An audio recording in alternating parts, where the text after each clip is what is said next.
Oh, here we go. Well, good morning, everyone. Welcome to the Clackamas County Board of Commissioners issues and updates on May 9, 2023. County Administrator Gary Schmidt, you're up. Thank you, Chair Smith. All commissioners are present today. Chair, would you please convene as the Development Agency Board? I will recess as the Board of County Commissioners and convene as a development agency. This is an advisory board appointment for the Development Agency. Tony, go ahead, please. Development Agency Budget Committee currently has 2 openings on their commission. Through a recruitment process, 1 application was received and is recommended for appointment. Presently serving on the board, recommendation for appointment is Edward Gronke to a 3rd term. Move to approve. Second. Commissioner Saffis has moved to approve Edward Gronke to the Development Agency Budget Committee. It has been seconded by Commissioner Schrader. Any further discussion? Commissioner Scholl. Yes, I'd like to thank Mr. Gronke. This gentleman has served this county so long and so well, and I really appreciate working with him. Thank you, Mr. Gronke, if you're listening. Yeah, I would concur. Ed, you've been a very loyal servant to Clackamas County. We appreciate you. Seeing no further comments, Tony, would you please take the poll? Commissioner Scholl, Aye. Commissioner West, Aye. Commissioner Schrader, Aye. Commissioner Savis, Aye. Chair Smith. Aye, motion passes 5-0. Thank you very much. Thank you. Chair, would you please now convene as the Clackamas County Service District Number 5? I will recess as a development agency and convene as Clackamas County Service District Number 5. Service District Number 5 is the Street Lighting District. This is also an advisory board appointment. Tony, go ahead, please. Clackamas County Service District Number 5 Budget Committee currently has 2 openings on their commission. Through a recruitment process, 2 applications were received and are recommended for appointment. Both are new. Recommendation is Iwa Rakowski to a 1st term and Jeffrey Davis to a 1st term. So moved. Second. Commissioner West has moved that we appoint to the Clackamas County Service District Number 5 Iwa Rakowski and Jeffrey Davis, and it has been seconded by Commissioner Schrader. Any further discussions on this? Seems like a bright bunch of people. They do light bulbs, right? Yeah, they do. Oh, wow. Thank you for your comments, Commissioners. Seeing no more, we will call for a poll. Yeah. Commissioner Savis, Aye. Commissioner Schrader, Aye. Commissioner West, Aye. Commissioner Scholl, Aye. Chair Smith. Aye, motion passes 5-0. Thank you very much. Chair, would you please convene as the Board of County Commissioners? I will recess as the Clackamas County Service District Number 5 and convene as a Board of County Commissioners. You will meet as the board for the rest of this meeting. Next up, consent agenda requests for regular county business. First, elected officials, which is the Sheriff's Office. Item 1, approval to apply for fiscal year 2023-2025 Justice Reinvestment Program funding from the Oregon Criminal Justice Commission. Anticipated funding not to exceed $2,553,400 over 2 years. Funding is through the Oregon Criminal Justice Commission. No county general funds are involved. Captain Malcolm McDonald from the Sheriff's Office. Go ahead, please. Good morning, Chair Smith, Commissioners. I'm here to ask approval to apply for Justice Reinvestment Funding. We've applied for this for the last several bienniums. This will continue to support our CSAT program. It allows the expanded portion of it. It supports or funds our pretrial program and a short-term transitional leave program. All programs have been running for now the last 2 bienniums. The funding won't exactly be known until legislative session is over. At that point, we will have the final part of the application. Right now, we're in the stages of the preliminary application, which will go before LIPSIC next week. And today, I ask approval to apply and a letter of support from the board. That is a requirement of the application process. We've been successful each time we've applied, and the program has been successful In the past. in the past. Questions or comments? Seeing none. No objections. Thank you. And Commissioners, normally we'd bring a support letter to you on the normal issues, but this literally is a 1-sentence support letter, so That's fine. it'll be part of the consent agenda. Okay. Thanks, Malcolm. Thank you. Have a Thank great you. day. Next, Juvenile Department, item 1, approval of an intergovernmental agreement with Multnomah County for juvenile detention services at the Donald E. Long Detention Facility. Agreement value is $4,794,718 over 3 years. Funding is through the Oregon Health Authority and includes $2,732,989 in budgeted county general funds. Christina McMahon is the Director of the Juvenile Department. Go ahead, please. Good morning, Chair Smith, Commissioners. Christina McMahon with the Juvenile Department. And I'm here seeking your approval to go forward with a new intergovernmental agreement with Multnomah County that would start on July 1 for the next 3 years. I've previously mentioned in other opportunities to appear in front of you, we had been working with Multnomah County and Washington County because all three juvenile departments use the Multnomah County facility to house and detain kids that are in need of extra, because of community safety issues, they need to be put in a secure facility. So we worked, it's been going on, the conversations have been going on for several years, but in July we convened, we met every 2 weeks and worked on coming up with what was the new methodology for calculating the rate, the daily detention bed rate, based on what Multnomah County was actually having, the costs they were incurring to house Washington County and Clackamas County's kids.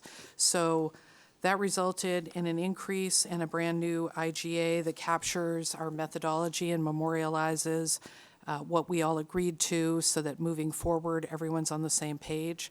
This IGA, as you can see, has been in place since 1981, and there was a lot of oral history over the years, so we thought it was very important to come together and make sure that we agreed on a methodology. We had, as I said, pretty intense conversations.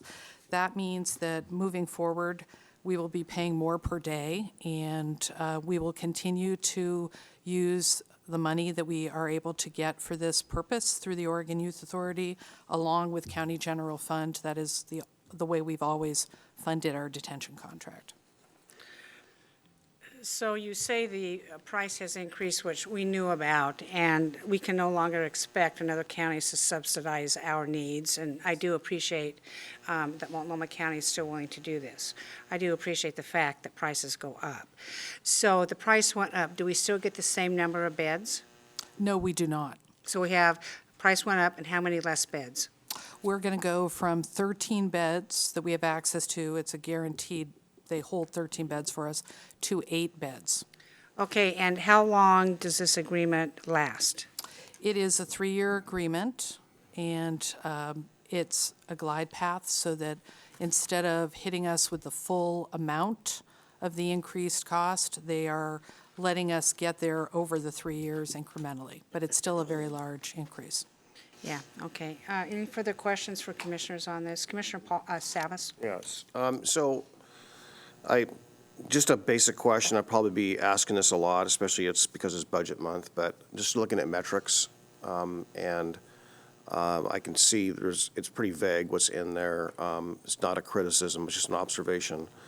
But more along the lines of when they are being detained, what other services make them more successful, or what can you elaborate just briefly on that without going into too much detail?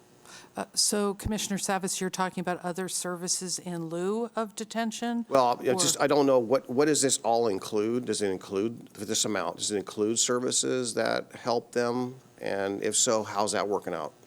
Right, well, by law, they have to provide educational services to all youth in detention. So it includes that. It includes their costs for correctional health, meeting the mental health and physical health needs of young people while they're detained.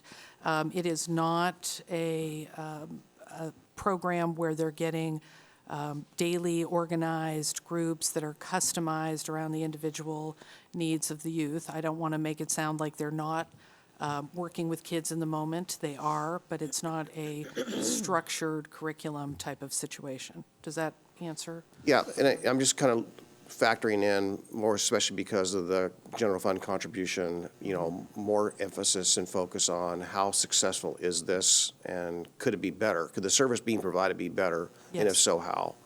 Yes. Well, they are actually, they've been working with consultants to try to train their staff in how to better interact with kids, to really reinforce what those young people are doing well while they're in custody, and then in a more strength-based way, try to redirect behavior while they're in custody. So they're doing a lot of work in that area, but I don't want to make it sound like it's when we send a young person to a residential treatment program. That's really not the purpose of it. And our goal is to get them out of detention as soon as possible. So these are not designed to be long-term placement situations. Right, and they're tracked all the way till they're 18, and then the tracking stops as far as, recidivism and all things like that, right? That goes till they're 18? No, we can track, we actually have a measure that's 36 months after they end their involvement with our department. So we frequently track kids after they're 18. Okay, all right, thank you. You're welcome. Commissioner Scholl? Yes, good morning. Good morning. You mentioned that there was a reduction in beds from 13 to 8. That's a 38% reduction in beds, and an increase in costs at the same time. And that glide path would tell me that we're on a glide path to where we might have to look at an alternative to the Donald E. Long Detention Facility in Multnomah County. Have you looked at a what-if for the future as an alternative to Multnomah County's detention facility?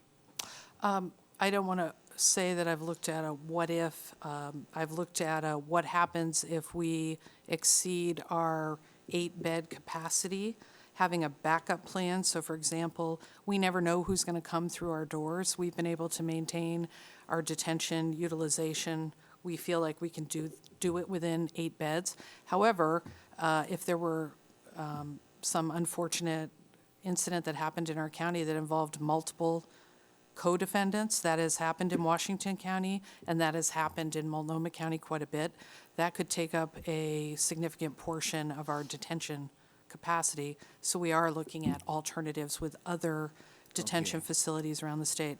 The problem with Multnomah County is for families. It's very important for young people to maintain contact with their families. So when we start looking outside of Multnomah County, it makes it very hard for families to be able to visit their children in those other facilities that are further away. Understood. Okay, thank you. You're welcome. Commissioner West? Can you elaborate a little bit on why we're seeing a reduction in beds? That seems to usually not be a good thing. We lose capacity to provide valuable service and safety to the community. And are we able to meet our need for public safety in this dynamic with this fewer amount, with this reduction in beds? And why are we reducing it? Because we're not using them and it costs too much money to have 13 when we're not using them. Are we being forced to be reduced because of budgetary constraints and some contractual agreement? I'm concerned about the reduction. Right. So the reduction decision was really based on a couple of criteria. One, the most important criteria was looking at how we've managed detention over the last 3 years when this county declared a state of emergency. And 3 years ago, we didn't have vaccinations. We didn't know what was laying ahead of us. We had to make decisions about limiting, because of all those unknowns, how many youth would go to detention, and police weren't bringing us as many youth because of the pandemic. So over the last 3 years, we have averaged 5 youth per day in detention. Today, we are at 4.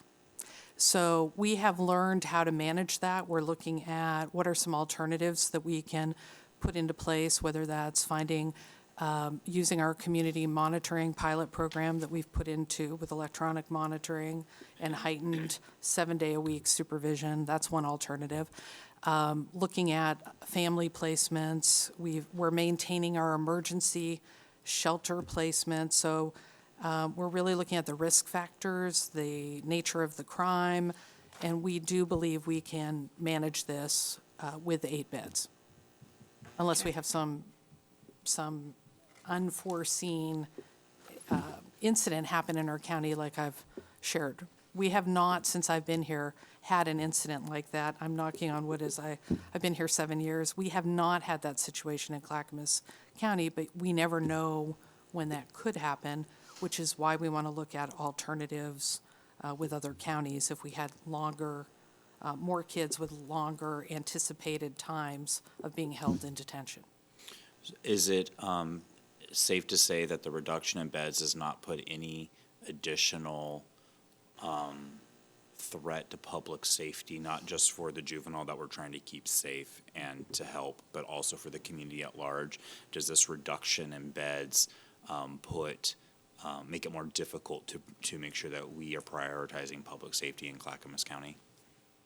Well, I wish I had a crystal ball and I could predict what's going to happen, Commissioner, but based on the data that we have, our utilization, and the results that we've had with kids who haven't gone to detention, we feel that we can do this. The other piece that I didn't mention that was the second criteria is this year Multnomah County said that if Washington or Clackamas County wanted to make any more cuts to their detention capacity, in the past I was able to cut 1 or 2 beds here and there. They would not allow that anymore because of their staffing. They have mandates about how many staff they have to have per youth. So they required any cuts to be made in increments of 8. So that meant that Washington County and Clackamas County joined together, came up with the increments. Clackamas County was able to cut 5. Washington County could not do more than 3 based on what they have going on in their community. Okay, thank you. All right. Thank you very much for that. Very good synopsis on what's going on with a very important topic. Seeing no objections, thank you, Christine. Thank you. Next, Health, Housing, Human Services, item 1, approval of an intergovernmental grant agreement with Oregon Health Authority for Behavioral Health Workforce Incentive Funds. Agreement value is $381,250 for 14 months. Funding is through the Oregon Health Authority. No county general funds are involved. Denise Swanson, Deputy Director of Health, Housing, Human Services. Go ahead, please. Good morning, Chair Smith and Commissioners. Denise Swanson, Health, Housing, and Human Services Deputy Director. So the purpose of the Workforce Incentive Program is to support the recruitment and retention of behavioral health providers who already have degrees but need to work towards licensure. It also is going to provide training, culturally sensitive training for all of our client-facing behavioral health professionals. Questions, comments? Seeing no objections. Item 2, approval of a personal services contract with Youth Era for peer-delivered services for young adults. Contract value is $169,206 for 22 months. Funding is through the Oregon Health Authority. No county general funds are involved. So this and the next one is for peer-delivered services for young adults, 15 to 25. This grant provides for the one FTE, that is the actual peer support person. And what this is there's a drop-in center in Milwaukee, so the second one is going to pay for the drop-in center in Milwaukee. And this is kids who are affected by substance abuse, they're homeless, they might be in foster care, et cetera. Questions, comments? Seeing no objections. Item 3, approval of a personal services contract with Youth Era for peer-delivered services drop-in center for youth and young adults. Contract value is $511,378 for 22 months. Funding is through the Oregon Health Authority. No county general funds are involved. This is for the drop-in center. Okay. Questions, comments? Seeing no objections. Item 4, approval of an amendment increasing funding of an intergovernmental grant agreement with the Oregon Department of Human Services for Older Americans Act and Oregon Project Independence Programs. Amendment value is $2,152,340. Total agreement value is increased to $9,428,410 for 2 years. Funding is through the state of Oregon. No county general funds are involved. So this is for our very important services for seniors, helping them to remain independent for as long as possible. And just as an example, in the last 21 months, we have served homebound seniors and older adults with disabilities over 445,000 meals, like Meals on Wheels, 46,000 rides, and over 13,000 calls for referral to other services. Commissioner Scholl? Does this agreement extend to all of our communities in the county? It's Or is through- it concentrated in just in certain areas? No, it's for the county. So through anybody Older in the American. county can benefit from Yes, this? yep, Okay. age 60 plus. Great. Seeing no objections. Item 5, approval of an intergovernmental grant agreement with the Oregon Department of Human Services for Senior Health Insurance Benefits Assistance Medicare Improvements for Patients and Providers Act program. Agreement value is $8,401 for 1 year. Funding is through the U.S. Department of Health and Human Services. No county general funds are involved. So this is a small grant, but it's also part of our Older Americans Act work that I was just talking about. And this is specifically to help seniors who are not getting all the Medicare benefits that they could. So it helps them to get on the prescription drug coverage to get extra help for that, and also lower fees for Medicare overall. Questions, comments?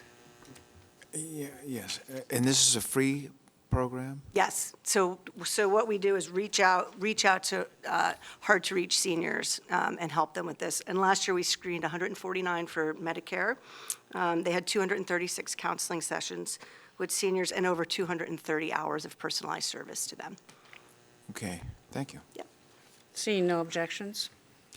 All right, next, Transportation and Development. Item 1, approval of a resolution declaring the public necessity and purpose for acquisition of right-of-way, easements, and fee property, and authorizing good faith negotiations and condemnation actions for the Billquist Elementary School Sidewalks Project. Total project value is $3,316,448. Funding is through the Oregon Department of Transportation Safe Routes to School Infrastructure Grant, System Development Charges, and county road funds. No county general funds are involved.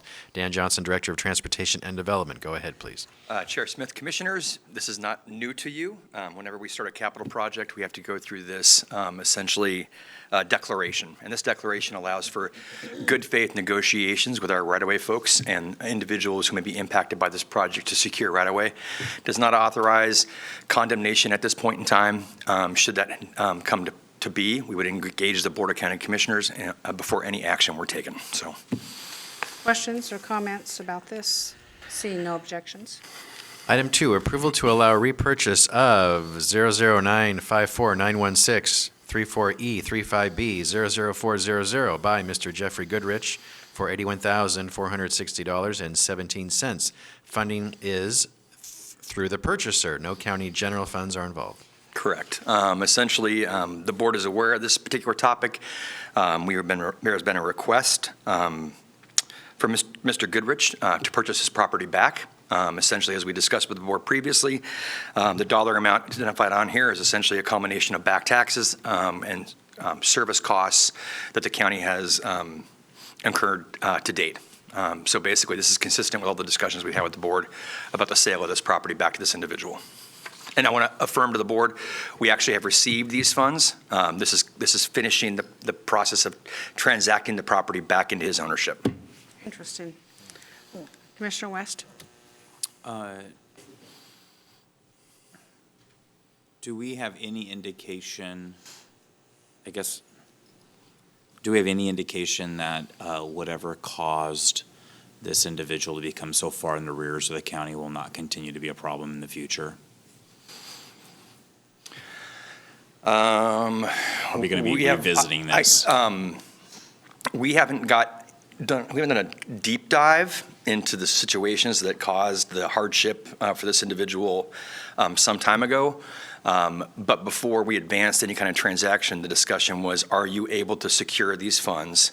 Because this is part of our property management component of DTD, and would theoretically go up for auction. So the question was, you've made the request, are you able to secure sufficient funding to this level before we act on this? And the answer was yes. And the requirement was that you secure those funds and convey them into our possession before we advance the transaction. So. Okay, thank you. Thank you. No, seeing no objections. Item 3, approval to allow purchase of 010-42678-43E02-00600 by Beaver Creek Properties, LLC, for $2,000 pursuant to ORS 275.225. Funding is through the purchaser. No county general funds are involved. This is a very small piece of property. Essentially, we engaged a discussion with the board previously. The requested individual who wanted to acquire the property owns property on 3 adjacent sides to this site is a farm. We acquired it back in 2011 for about $855 in delinquent taxes. Essentially, the dollar amount that you see, as with the prior issue, or the prior item, is basically the delinquent tax payment, plus the operating costs and retaining the dollars back to maintain the site over the years. We did require a 5-foot dedication because it is bordered by a county road on the fourth property boundary, so we required a 5-foot dedication on that, which is a part of this transaction as well. Questions or comments? Seeing none. Item 4, approval of a goods and services contract with Rapid Response BioClean for providing RV storage and decommissioning services. Total value is $205,000 for 3 years, funding through state grant and local contributions. No county general funds are involved. We are getting better and better at this discussion about decommission of RVs. Okay, there's a variety of funding sources that have come together at the board's direction to address this issue that's facing the citizens of Clackamas County, where these delinquent, abandoned RVs are placed. Essentially, we have a contract for this service, but the total value of that contract over the next 3 years exceeds the original contract value, so we need to get this new contract in place, which is good news because we have funding to go forward and secure and deal with the RVs that are facing the area now. Invitations to bid. Well, and if you're interested, on page 21 of your packet identifies the scope of those services.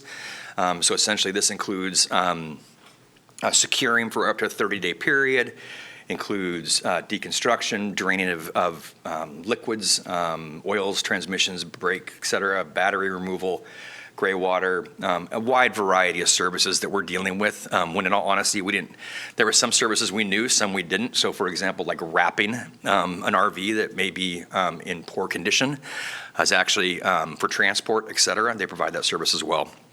Essentially, the invitation to bid was advertised in accordance with ORS and LCRB rules on January 30th.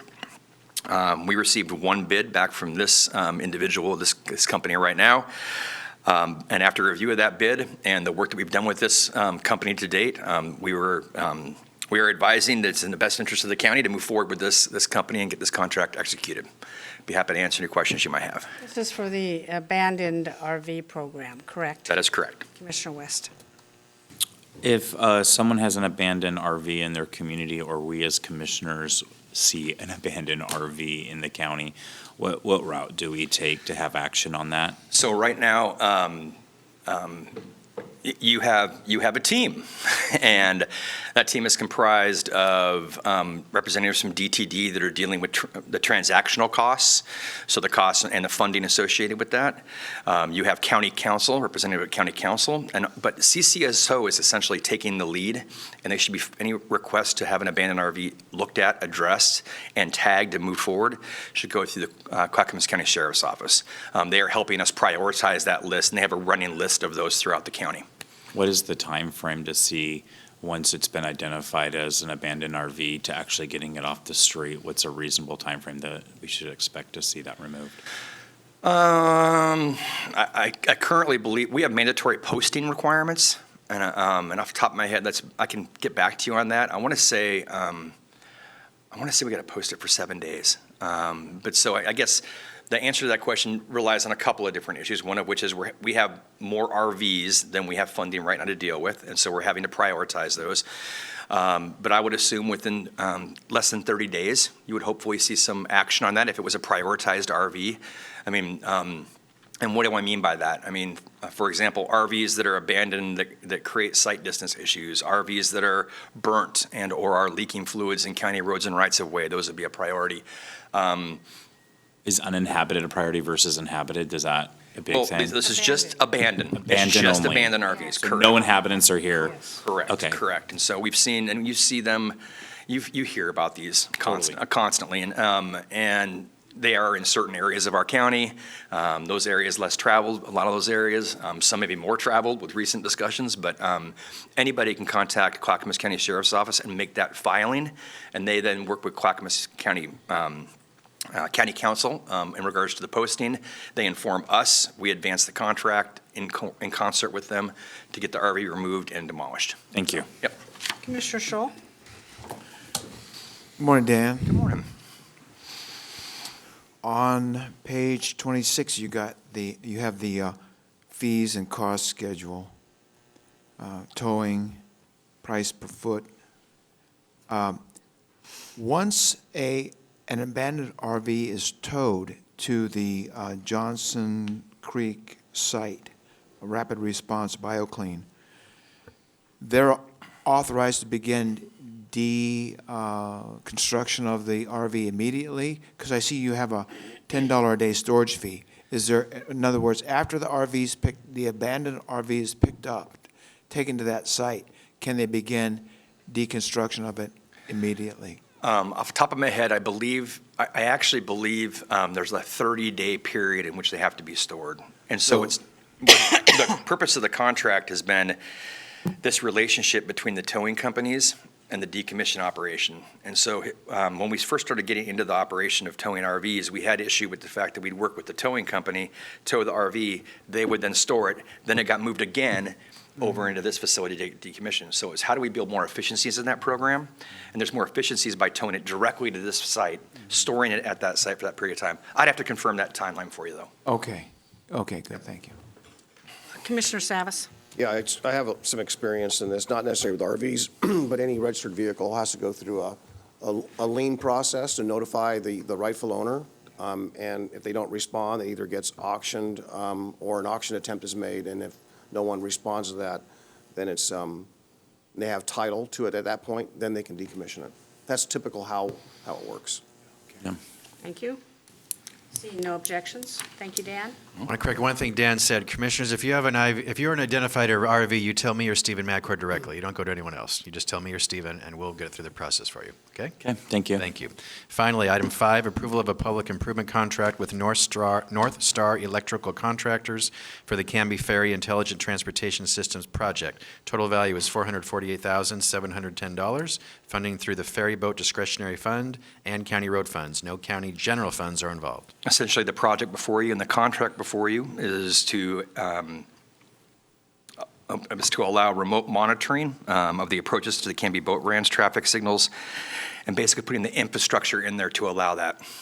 In addition to that, it does provide and expand our payment opportunities that we have at the ferry. Right now, it's mostly a cash transaction. This would allow us to expand it to take Visa, MasterCard, et cetera, for payment of those fees. The project was advertised in accordance with ORS and LCRB rules on January 25th, 2023. Bids were opened March 2nd. There were 3 bidders. After review of the bid proposals, contracting with North Star Electrical Contractors was determined to be the best path forward. So I'd be happy to answer any questions you might have.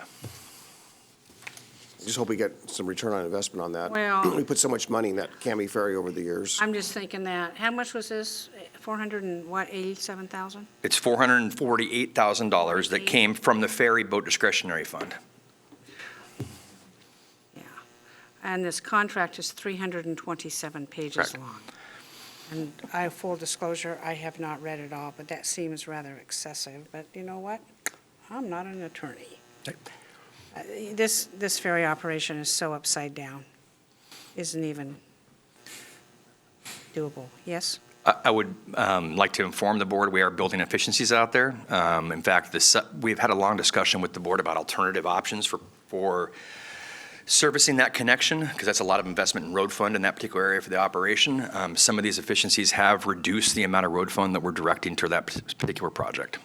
Oh, yeah, a lot of road fund. Commissioner West? I almost feel like my question is stupid now. I don't know all the history, but it sounds like there's a lot regarding, we've talked about it a little bit, Dan, offline. Do you believe that being able to accept the multiple forms of payment concerning it's 2023, and I for one rarely have cash on me, will allow us to become a little more self-sufficient, maybe right the ship, no pun intended, haha, just a little bit, like with just being able to collect that much more revenue? I think expanding the ability to use beyond a cash payment not only expands the payment opportunities for folks who want to use the facility, it also reduces our costs internally for handling that money. So basically, we have efficiencies to the use of that Visa system versus us basically taking the cash, transferring the cash over here, having our finance department take care of it, count the cash out, bring it over to the treasurer's office and all of that. So does it have seismic increases or adjustments to that? I can't affirm that to you, but it does save money. So even though we're going to have probably significant merchant service charges for a relatively small fee, how does that play where you have, it costs money to run Visa, MasterCard through merchant services, and I'm guessing to take the Canby is not wildly expensive to float across the river. No, but are those merchant charges more than the cost for us to handle money? No. Okay, thank you. Yep. Commissioner Schrader? Well, we did at one point look at not having. Oh, don't say it. I wasn't, see, I even knew not to say that. Yep, I'm just saying, and I think Canby came out in force. We've talked about seeing if they could help out a little bit with this, but I don't think you want to go through that again anytime soon. Oh, no. And the great direction the board provided at that point in time is to see how do you build efficiencies throughout the program to reduce the dependency on road fund, and we continue to do that, so. We could just build a little bridge. Whoa. Poor Dan. Sorry. I saw your chair go down the Yeah, I saw exactly. Gary's look It kind of too. sinks down. Just build a little bridge. For those of John, you who on the remember that committee. meeting, that was a very exciting meeting to go to. I was there, yeah, I was there. Actually, that Canby Ferry is kind of an icon for the county. It's kind of like Mount Hood. It's the boat we will never get rid of. Okay, so, and it does serve a tourism function too, I would say. Yes. So, there you go. Mr. Scholl? Yeah, my question was similar to Commissioner Schrader's, and that is, at what point does the economy of management dictate looking at a bridge? Or do we just put that out of our mind and enjoy the ferry for We had the a next 100 very, years? that's a great question. We had a very lively discussion around the possibility of replacing the ferry with a bridge that would be paid for with a toll associated with it. And I know, and you just went down this path, and there were so many landmines in this discussion. For the record, Clackamas County is not tolling anything. Make sure we're clear about that. And there was a discussion with the community around that, and is it feasible? Yes, it is feasible. But there was a lot of concern we heard from the community around the majestic nature of the ferry that was there, around the costs, around impacts to the community, and a number of concerns. A very lively discussion. And at that point in time, we were directed, to go back and build as many efficiencies as we could into that. Into the ferry? Yep. Okay, thank you. Commissioner Savas? Yeah, so, Dan, I want to, just hats off to DTD. They did put a great public process on that bridge, and there was a huge outpouring of people. So it was well-attended, well done, so kudos to that. So I feel that, I totally understand the logic behind Commissioner Scholl's ask there. And we did that, we were there, we did that. With this investment, if you're a business person, is this still in the black with this investment? And if it's not in the black, how long does it take to make it into the black? I mean, if you were to look at this as a loan, let's just say you were a business and you borrowed the It will never be in the black. Pardon? It will never be in the black. Will never be in the black. Unless the ridership increases to such a, and you know what? Let's play that out. So if there are diversions from other projects that facilitate a significant increase in ridership on the ferry, there could be a point in time where that would be the case.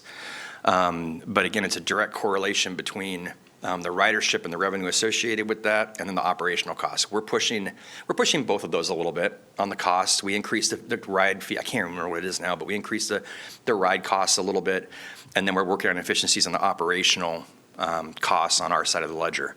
But there are things that you don't even think about with a ferry. So we have a high water event. We have a storm. We have things like that. That mode of transportation needs to be taken down for the safety of our traveling public and our staff when those things occur. And they occur, I don't want to say very often, but they do occur annually, and that happens. But if there is a significant impact or increase in ridership, it could possibly be a revenue generator to some extent. Yeah, well, just as long as we're keeping an eye on the fee, and if there's an opportunity to make it more commensurate to help pay these costs, and if it's, turns out to be a bargain, let's just say there's tolling implemented in this region, that might be a bargain, We are right? tracking that. Yep. So, Thank you. Seeing no real objections to this. Just philosophical ones, but it's a. Yes, Thank thank you, you. Dan. All of these items will be on this Thursday's business meeting agenda. Next, legislative update. Trent Wilson, and so he has a general update, and then we'll discuss right after that the tolling letter draft, which was in your packet and online. Go ahead, Trent. Thank you, Gary. Good morning, Chair Smith and Commissioners. Good to see you again. Legislative update real quick is there's not much to update on, but a couple things worth highlighting real quick is that there was a deadline on Friday, and a few bills didn't make it across the finish line, so as bills continue to get less and less, we'll know what the final slate is here in just a little bit. One of those bills related to a conversation you just had is a bill that we've been tracking actively, which is the RV bill. Not Chair Smith's RV bill specific to the housing needs, but removing derelict RV bills, or removing the derelict RVs from out there. So we've been working with Portland and others, H3S, the Sheriff's Office, DTD, County Council. This is a bill we were tracking. It didn't make it across the finish line. We're expecting there to be a work session or a work group in the interim to get ready for something next year, because I think even though it didn't have the support to get through, there was a lot of interest in seeing something like that be successful, because it's a challenge and also it's a resource for people who don't have shelter. So these are the tensions, both good, and we want to find somebody wants to find a good solution for this in the long run. Wanted to give you an update on that bill in particular. That's the big legislative update. If you have questions, I'm happy to answer them. Otherwise, I'm here for the next part of this conversation. Commissioner West. What's the impact on the county if the Senate stays closed? If the Senate stays closed? Walkout. So what's the impact on the county legislatively if that happens till the end of session? Yeah, I mean, it's a big session, so budget. All the state agencies with budgets that tie to our departments, that's my initial reaction to something like that. A bigger impact on a big session like this than it would be for the short session like what happened in 2020. Thank you. Questions or comments, Commissioners? Seeing none. Next up. Next up, we're here to talk today about a letter to a variety of folks, including the governor, state legislators, Joint Committee on Transportation. This letter came out of the desire to be responsive to a bill that was introduced a couple of weeks ago with y'all's direction from y'all's great work to create a coalition of support. That bill on Friday died with a lot of other bills. So that bill does not exist anymore, respectively speaking. I mean, the language could exist somewhere, be infused somewhere, but as a bill that's gone away, and primarily because of the direction from the governor's office to delay or pause the collection of tolls. And so y'all asked for a letter last week. In front of you is one of those letters that sort of speaks to the things that y'all were trying to accomplish or hoping to accomplish, which is to say thank you for the great work of hearing us and listening to us, and what you're hoping to achieve during this pause, which I think there's a lot of merit to making that claim. And I would also say the letter approach and strategy was really a focus again because there was a bill in the past. And as things continue to evolve, I want to offer you that there's other ways to go about doing this. So we could do a letter, we could do an op-ed. One thing that we've been talking about with our city partners is the desire to keep a united voice about some of these things. And so one area or an option that y'all have today is to consider, instead of a letter, an op-ed with our city partners that keeps that unified voice, that keeps the attention in the public, that y'all are monitoring this, y'all are doing good work on this. A letter can get buried, in some of that stuff. So if you wanted to keep the conversation public, that's a benefit of going the route of the op-ed. So I'm here today to present you the option of doing the letter, or doing the op-ed, or doing both, or PJ will support you, but our recommendation is to move towards this op-ed, and here's why that recommendation is important to us, which is the letter creates a request. And it's still so new that I want us to all be sure what we actually do want to be requesting. And so right here, this is asking for that local involvement, and that it's great, and it's a priority. Is that the only thing we want to ask for? And so a letter creates that opportunity to put that stuff out there, Just want to make sure we give ourselves the time to say, these are all the things we want to ask for, and having multiple letters may water some of that down. So right now, keeping it public feels like the priority for us, and that's your option today. Thanks. Thank you, Trent. That was a lot. Sorry. I think Thanks. each commissioner knows, are well-versed in this particular topic. I see no reason why we can't do a letter and an op-ed. Sure. And that's my preference on this. This letter is a little bit lacking in that. Yes, we understand 3614 is dead. We get that. However, there were elements in that letter that were very important to this Board of County Commissioners that are not in this particular one. For instance, on the very last paragraph, to create this working group or advisory committee from the affected areas that are going to be told. Correct? Clackamas County, maybe Wilsonville wants a seat at the table, maybe Westland, Clackamas County definitely wants a seat at the table. We need a representative from this dais, and maybe ancillary to that is a staff member who's been working on this that has real expertise, because I'm going to say this out loud for the whole world to see, the legislature has no friggin' expertise in this whatsoever. And for them to proceed with a subcommittee, and they're not listening to the experts in the room, is not the way to go.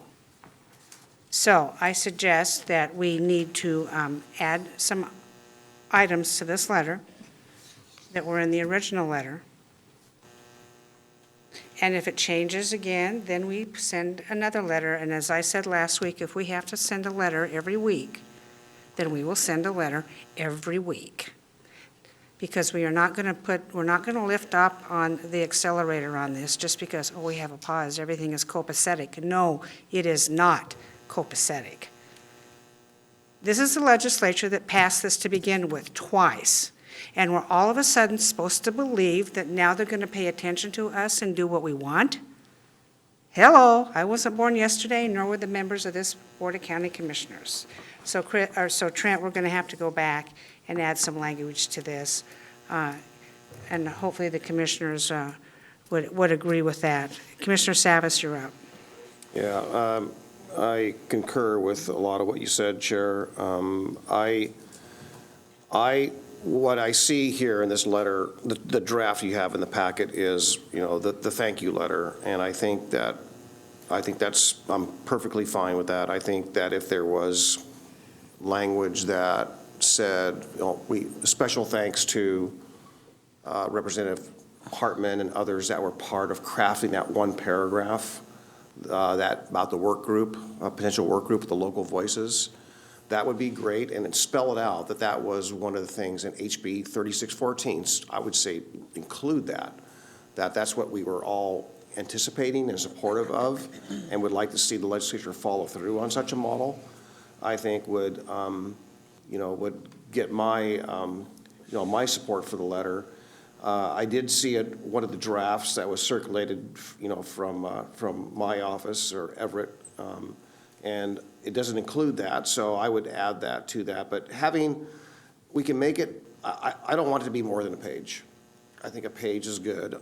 Thank you, and by the way, again, give credit to our state legislators that are close to this, and put emphasis on the need, as Chair Smith was saying, that we understand this really well. We certainly, I don't want to put this in the letter, but, why repeat the same errors to put us in the same place we were before, where it's the legislators who are distant from this, and this committee's got people from all around the state on it, that aren't going to understand the unique aspects of this particular corridor. And I think our other neighbors to the north and around us, Wilsonville, for example, they all have their unique understandings. And so going forward, this model could be something that should be established as they expand, if they do indeed expand tolling, that other communities besides us can model this, right? And I think they'd appreciate it. I think doing an op-ed in that regard would also be good. But I think the op-ed needs to include some of the key local electeds to do that. But I don't know what that's. I don't have I don't have anything concrete yet to opine on that. Yeah, thank you. Commissioner Scholl and then Commissioner West.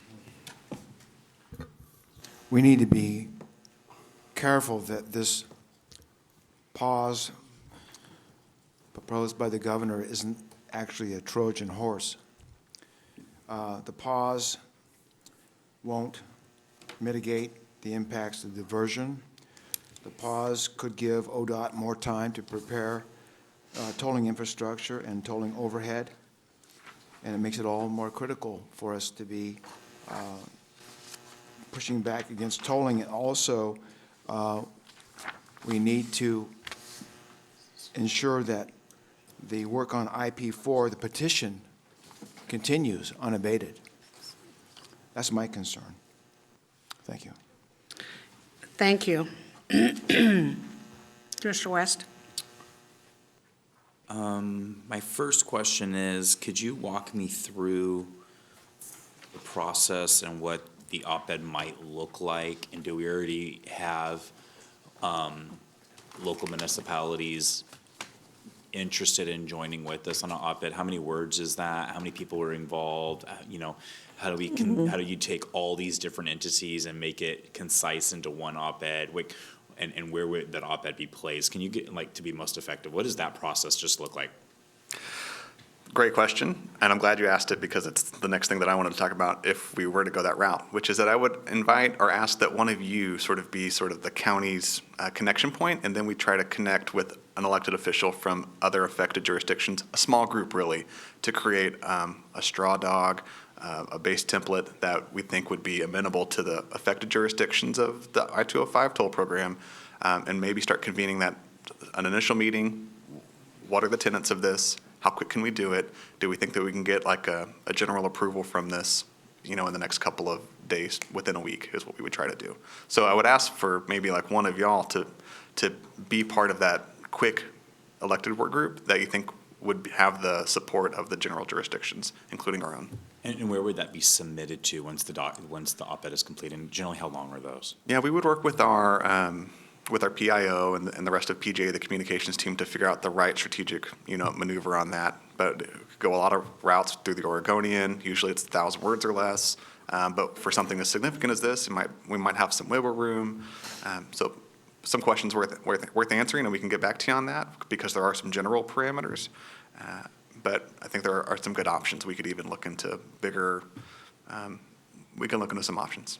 Trent, I do like that idea, but I also got a sense when you were just presenting to us that you guys had a little bit of reservation on the draft. Like your professional opinion was, hey, maybe we do the op-ed and maybe not do both. It seems like the staff is leaning towards op-ed heavy and keep your powder dry on the letter. Can you, that thinking around that strategy, can you kind of unpack that? Thanks for asking that question. The op-ed keeps things in the limelight. And what I love about the letter, which I think is really good, is it puts an ask out there. It's a very direct way to say, Governor Kotek, legislators, we need this from you. But I think we are also feeling there's a lot of things that we don't know about what's next. And I think we can still keep our foot on the gas. I really like that phrase. We can still keep our foot on the gas and keep the pressure on by being public and voicing what our expectations are. And there's some opportunities in the next couple of weeks, the C4 retreat, for example, where half of the retreat will be talking about tolling and the future of tolling. And ODOT will be putting out their, how will they fund a lot of this information? That's due on July 1. We know that now from the governor. So are we going to get information in the next couple of weeks that say, if that's true, we need to be asking for this, and if that's true, we need to be asking for this? I think our voice will be stronger if we have a single point of contact for where our request and communication is here in a couple of weeks, once we know some of those details. Not that it wouldn't be there if we have multiple letters, and that's okay too. I just think it would be consistent and concise and clear and easy for the public to know, easy for the governor and the legislators to know. Whereas with the op-ed and being public and having that public support creates that I think kumbaya moment while the legislative session's still working. The work group's supposed to happen after the legislative session. I just feel like we have a little bit of wiggle room right now. So my one last thing is, my concern, before I make this statement, I think it's important for me to know this piece of information. Since we've had the pause, has the legislature leadership and/or the governor been more responsive and communicative to local governments and to the county on this issue. My concern is they know we're here and we're making impacts, but I don't want us to be glossed over. And it feels like, my perception is, not saying it's true, but my perception is that Clackamas County, West Linn, Oregon City, Wilsonville affected areas are being poo-pooed and glossed over instead of like actually taken as serious players in this role as local jurisdictions. And so have we seen any shift in how they are dealing with the local entities? I think last week is a hard metric to say things have changed because there was a huge event at the state last week that had a lot of folks' attention with respect to the Secretary of State. And so that consumed a lot of focus with respect to everybody involved. So hard to say in that regard, but I think you should really think about this pause as a really big win, but not a done deal, right? As to Chair Smith's point, not a done deal. There are other transportation issues happening in the state legislature right now with respect to looking ahead to 2025 when there's expected to be a transportation package. And what are the priority projects for that? And some of that language is starting to trickle in some of these other bills as it relates to I-5 or the Rose Quarter and other things. It's really important to help our legislators here in the Clackamas delegation say, us too, right? You know, focus on those priority projects from 2017. Focus on these other pieces. There's still work to do in the state legislative session. If we get solely focused on this, we may also be missing some of those other pieces. And I think that's why, at least in PGA, we're thinking waiting could be good. Let's keep the public praise. Let's also get more information and not lose track of some of these other transportation deals that are being made in Salem. Thank you. And I just want to make sure that our communications very much champions the role and the effectiveness of local government. Yeah. And I can't state that enough. It was because of this county and because of the local cities that they had the ammunition for the fight to at least get the pause. I don't believe this pause happens without our response to the EA. That's what I believe, and I want to make sure that that is always on part of our communication, that we got here because of the work of local governments, and we don't want to be marginalized and not have a seat at the table after that effective work that those legislators needed. Speaking to Chair Smith's point, they don't know as much as we do about this issue, and they're not experts in this field. And and as Commissioner Savas said, they also come from parts of the state that don't have the same stake that we do within local government. So I guess that's my perception. Thanks for answering my questions. I'm down with the ask and the recommendation from PGA. Before I call on Commissioner Savas, when is ODOT's answer due back on our 36-page response to the EA? Okay, just, Can we email that to you? yeah, you can bring that answer up, and then Commissioner Savas has something he'd want to say. You know, we can walk and chew gum at the same time, Trent. Sure. I mean, a letter is applicable, as is an op-ed, because we're addressing two different audiences here. So I think we're going to go ahead with that. Commissioner Savas? Yeah, I kind of agree. I'm not adverse, again, I want to state, I'm not adverse to the op-ed, but I would, if someone wants to communicate something to me as an elected leader, I would hope that they would either call me or send me something in writing. That's right. I don't want to read it in the paper, right? But there again, if you're going to compliment me and thank me and state the general position in an op-ed, that's fine too. But I think from my opinion, it's imperative that we not only send the letter, but use it as a tool to get it on the record. Yep. Okay? Our concerns. And here's why. Let's just step back a minute. We have asked the legislature regarding tolling a number of things. One of those was, please wait, don't toll us until the RMPP is in place. Don't do this, do that. And in a way, I don't want the pause to be recognized as, hey, we gave you what you want, we didn't hear from you, which is why I think the letter needs to be clear. So the steps forward, I think we can be a partner, articulate it. What I circulated you, I didn't see till this morning, so it's not anything I'm ready to go with, because I don't like it completely. I like a lot what's there. It raises some of those points, like Commissioner Scholl had mentioned and Chair Smith, but adding something in there that literally says what we really liked HB 3614 because of this, and we were, yeah, so I'll just park that for a moment. But the other part on the step back is, we were waiting for a hearing in the state Right. legislature. We were denied the A voice. opportunity, not just us, but our constituents out there, Yep. other elected leaders. We have not had the opportunity to communicate. We're now, frankly, our letter, this written communication, it's all we got left. That's right. There's no hearing. That's true. So there's nothing in here, that I don't like. I would just, this draft here, I would just soften it a little bit, make it more, gracious. Thank you for what you've done so far. Great first step. Here's how we see going forward. We really like that. But in an op-ed, I'm fine with that. And I've been in contact with the mayors and a number of the elected leaders along the corridor.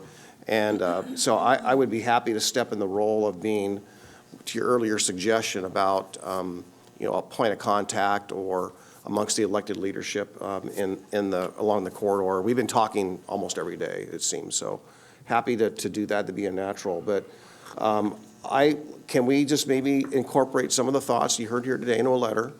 And is there anyone who's adverse to an op-ed? I have an idea. Okay. Okay, no, I'm not adverse to an op-ed. Okay, so I think we're going to do both. Okay.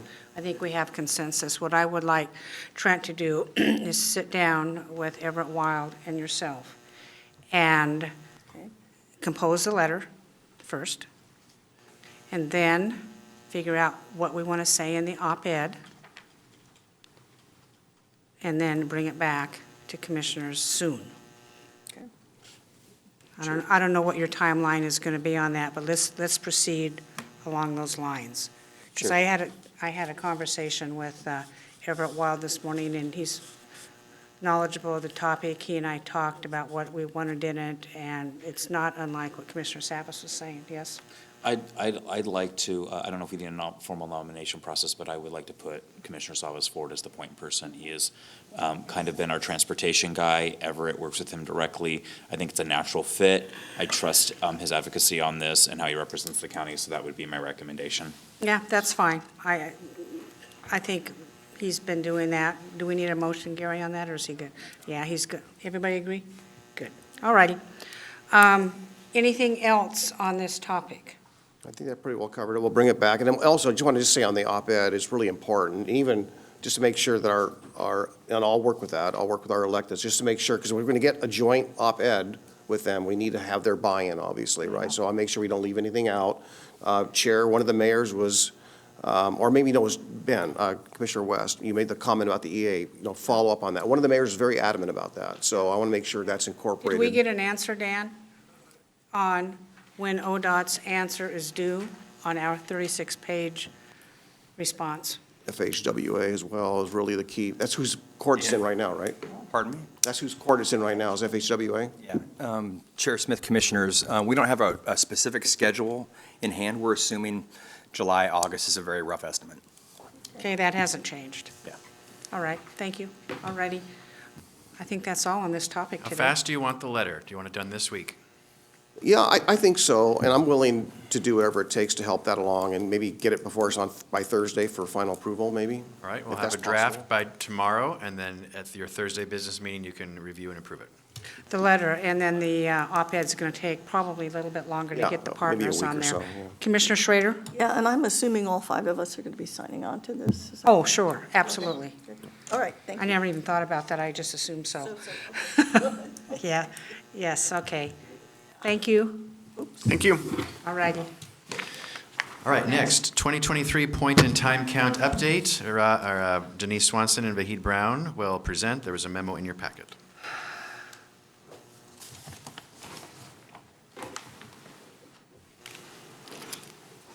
Good morning again, Chair Smith, Commissioners, Denise Swanson, Deputy Director, Health, Housing, and Human Services, and I'm just going to turn it straight over to Vahid.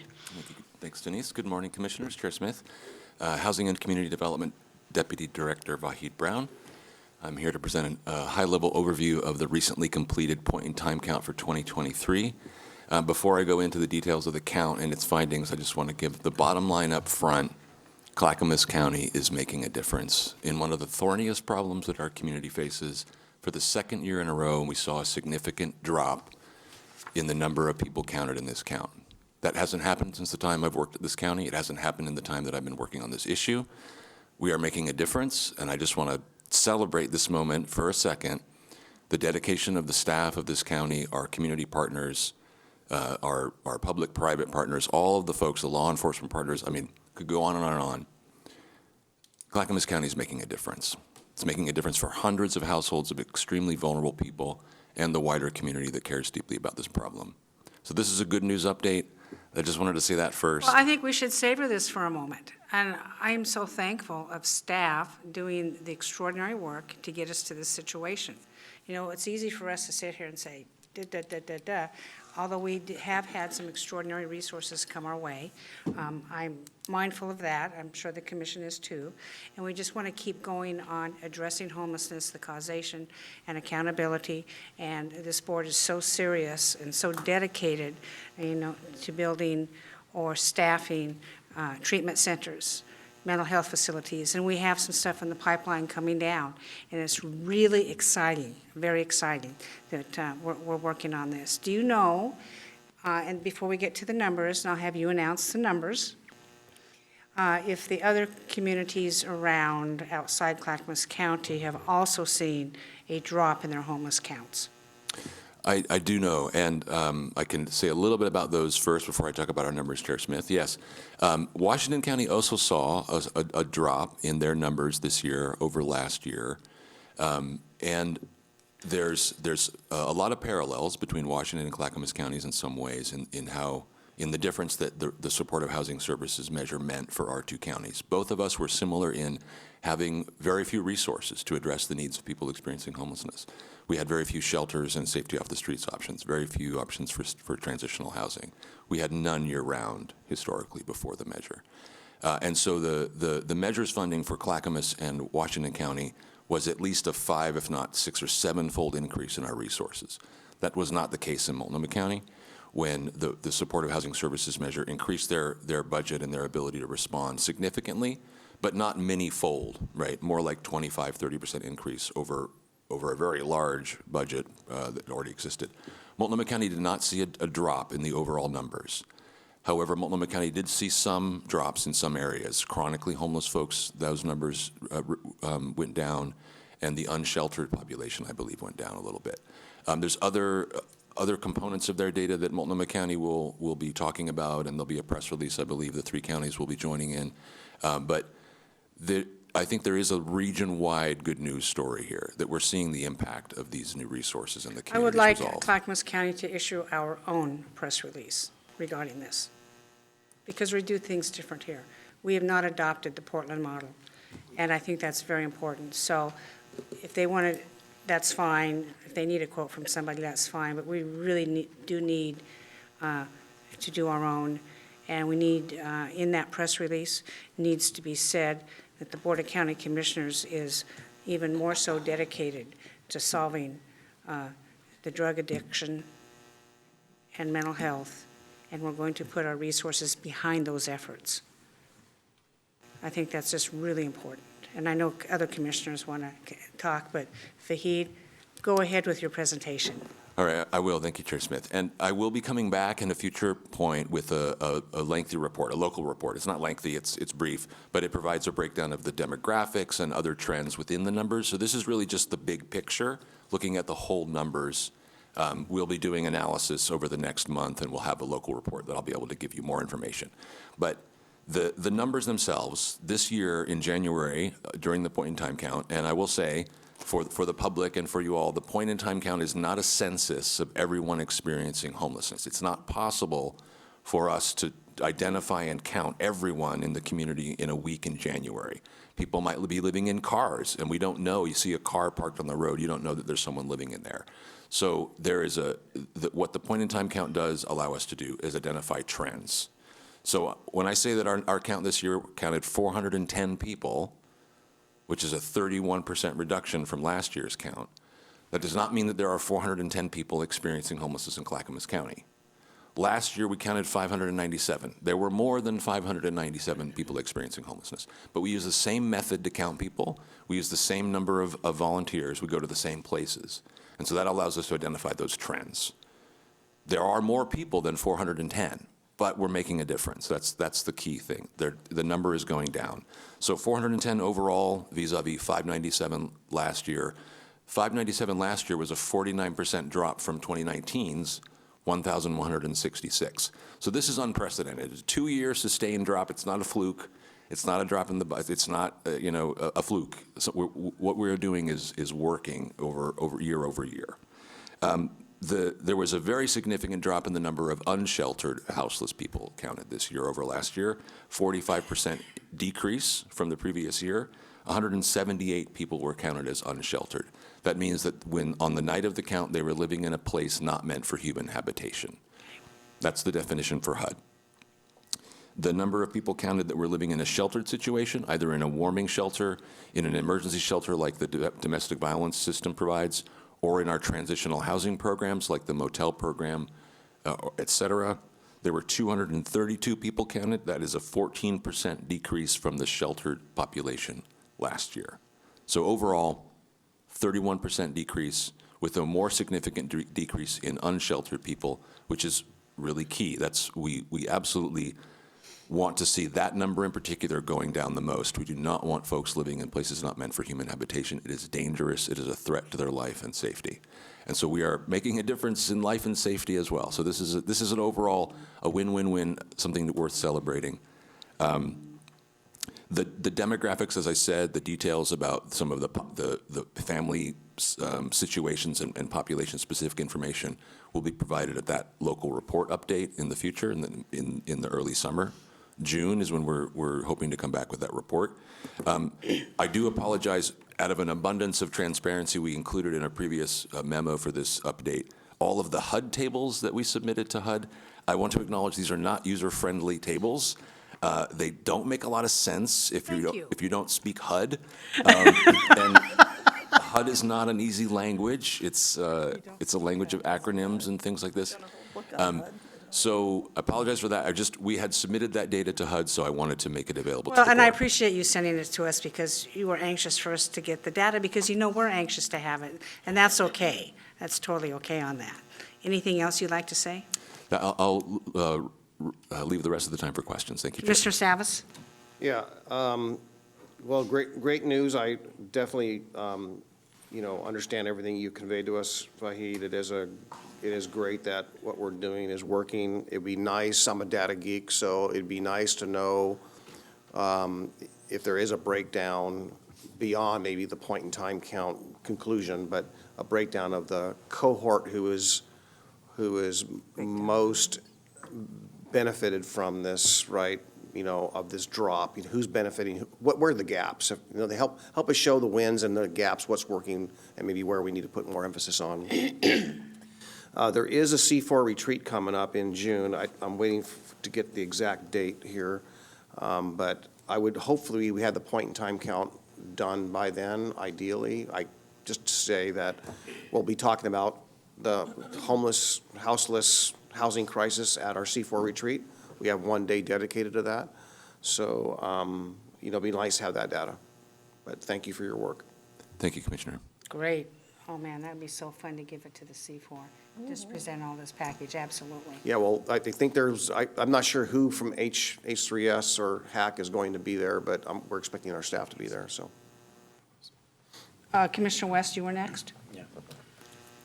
Thank you, Vahid.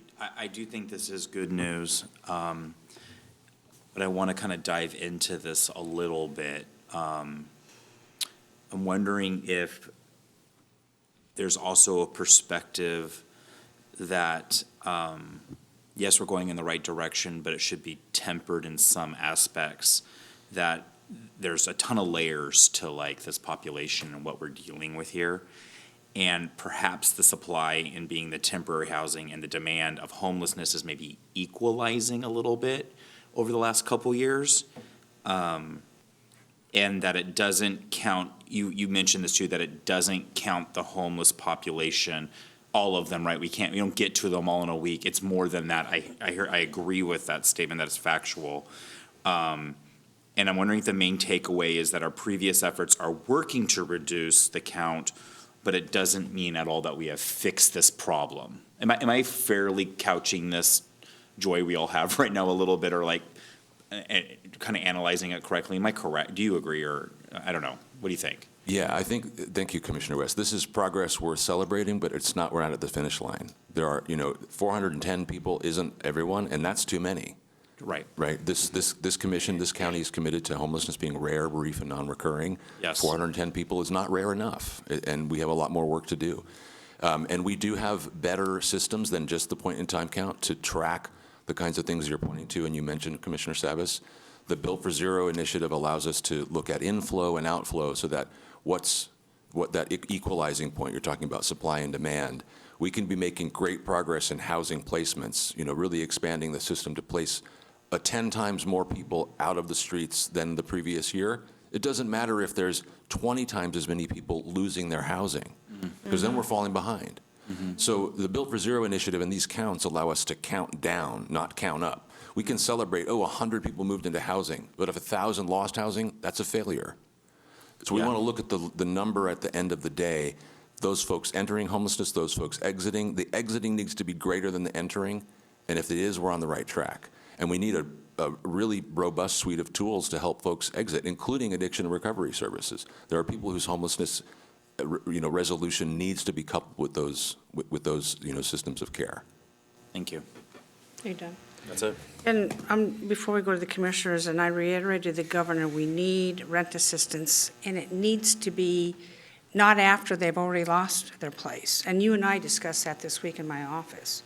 And we need to get it out there. As you know, the economy remains more difficult. As prices escalate, people have a choice between buying groceries or gas or paying their rent. That's a horrid, horrid position to be in. And we need to get that out more. Thank you. Commissioner Scholl. Yes, good morning.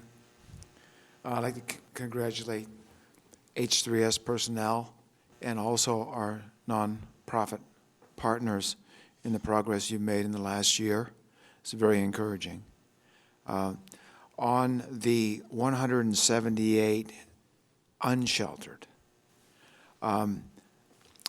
I would expect that at this point, that population might be the difficult population to help, considering the overwhelming power of fentanyl for those who are amongst these numbers who are affected by it. So my question is, one, do you feel you have the resources and tools to address that population, the unsheltered population, 178, and also on the issue of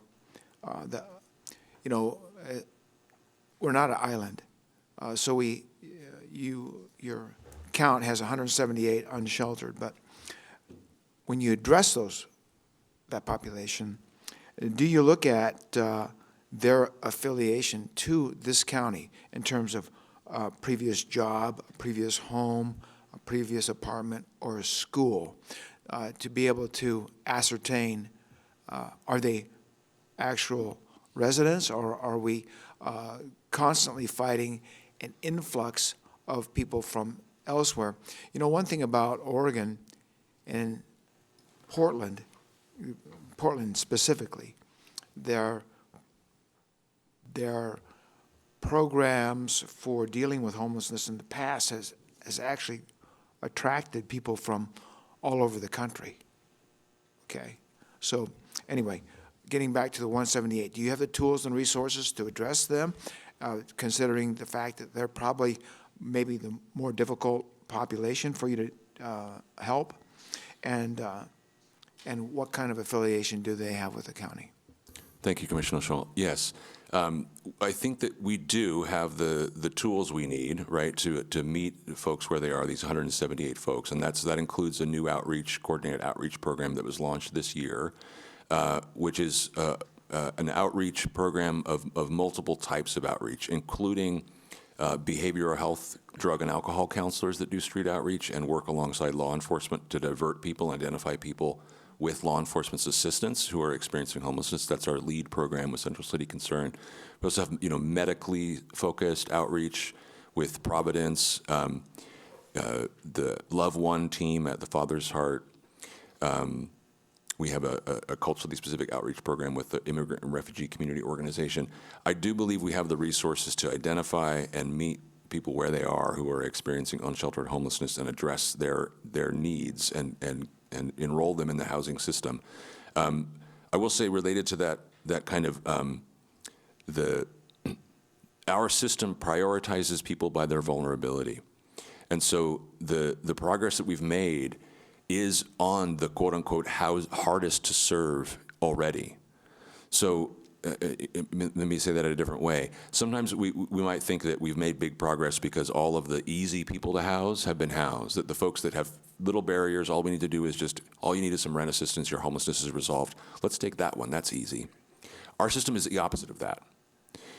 We have to prioritize. All of my programs, our coordinated entry system, my case conferencing teams, no one gets moved to the front of the line unless they are the most vulnerable to the best of our knowledge. And that includes people with complicated dual diagnoses, or drug addiction, and so forth. So we are working on the hardest to house first. So as this number goes down, as we move into the future and we see a smaller number next year, that will be if our system is working properly, it will be a less vulnerable population that we're still needing to serve than that population was this year. You also mentioned the affiliation to the county. Yes, we do ask a series of questions in our coordinated entry system about folks' affiliation to the county, including the things that you mentioned. And for some programs, people are prioritized by their affiliation with the community. The Tukwila Springs program prioritizes folks with a demonstrated connection to the city of Gladstone. But we also prioritize based on a demonstrated connection to the county of Clackamas County. Okay, well, thank you, Vahid. That's very encouraging. I appreciate it. Commissioner Schrader? Yeah, to the point that you just made, which I think is great, has there ever been quantified that continuum of, the low-barriered people where it's easy versus the higher barrier? And is there some kind of a visual that gives us numbers as to who's on first with that? That would be really helpful for me to know. Okay, like you said, there's people that low barrier, they just may need to, get their rent paid, but there's no other issues. But do we have any numbers that would be great to really see that. And I don't know how you translate it along a continuum, because when I talk to people, I say it's a continuum. There's some people who are low barrier, and what we do to help them get housing is fundamentally probably somewhat different, as you said, maybe an easier task to people who are high barriered, who need those other services. They have drug addictions, they have mental illness, there's just all of that. So I'd like to see if you guys wouldn't mind doing something like that. And the other question I have is, how is the continuum of care coming along in terms of integrating other folks outside of the community? Is that moving along a little bit, and where are we with that? Yes. Thank you, Commissioner Schrader. Yes, the local report will describe, and I'll think about maybe doing a little bit more translation there to make very clear. We're talking about higher barrier and lower barrier folks, and we're looking at chronic homeless, and et cetera, in that report. And in terms of the other system integration work that we committed to in the local implementation plan, there is some great progress there. Okay. We supported the community family and community connections in a workforce grant that they received that will support folks who are coming out of homelessness to get workforce training as interns in housing services nonprofits. This is really an awesome program. We're working with Kaiser on a medical case conferencing collaborative, where we will both case conference folks for their homelessness as well as for their medical needs in a joint team. We're expanding our advisory structure, as I've mentioned to That's the what board I before, and so just wanted to get to. yes, It's the advisory structure that, yeah. we'll have a lot more Does that- voices in that Okay. conversation than just the housers. Okay, good. Yeah, because I know that Emily and I had worked on this a long time ago, and I'm glad it's finally coming to fruition, because what we had looked at was the Lane County model.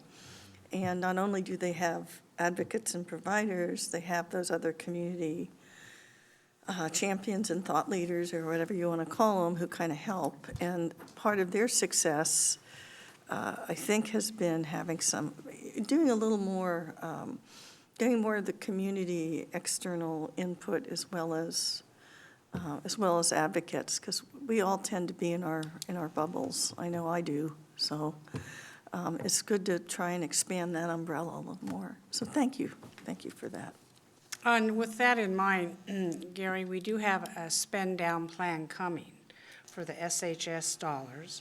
And I think staff has been quite receptive on listening to commissioners, things that you've just said. Yep. And I'm very excited about that being presented. And then secondly, Gary, if PGA is going to do a press release, I think he had some really good quotes today. And I wrote them down, so hopefully they're listening, or they can go back and get some quotes. And then also this board's intent to finish, or to not finish, but to continue on our goals for this. Commissioner West? I want to just quickly say I really appreciate your work. And I know that this board may not always be the easiest to take direction from and work for. We own that.